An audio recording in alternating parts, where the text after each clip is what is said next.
They didn't raise you to be a good man. They raised you to be a harmless one. Because a man who is kind but incapable of damage is easy to manage. He doesn't push back. He doesn't demand. He doesn't disrupt comfort. From childhood, the conditioning was subtle. Be polite, be patient, be forgiving. Don't be intense, don't be angry, don't be too much. And if something feels wrong, endure it quietly. That's called maturity. But no one told you what that path actually leads to. It leads to a life where people feel safe disrespecting you, where your loyalty is expected, not valued, where your silence is mistaken for consent. Here's the dark truth most men avoid. The world does not test good men, it uses them. You were taught that self-control meant self-denial. That strength meant restraint without limit. So you kept swallowing things you should have confronted. And every time you did, your self-respect bled out slowly.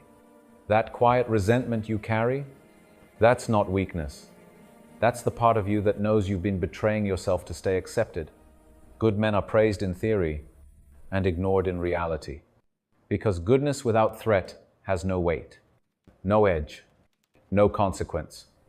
A man who cannot walk away, apply pressure, or make others uncomfortable has no leverage in this world. And leverage is the language reality listens to. You don't need to become cruel.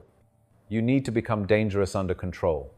Because when people know there's a line you won't let them cross, they suddenly discover respect.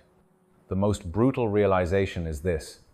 Many men aren't broken, they're over-socialized, trained to suppress their teeth and call it character. But a man without teeth isn't virtuous. He's edible. The moment your life starts to change is when you stop trying to be liked and start deciding what you will no longer tolerate. Not loudly, not emotionally, but decisively. Because being a good man was never the goal. Being powerful enough to choose goodness was. And that truth was never meant to be easy to swallow.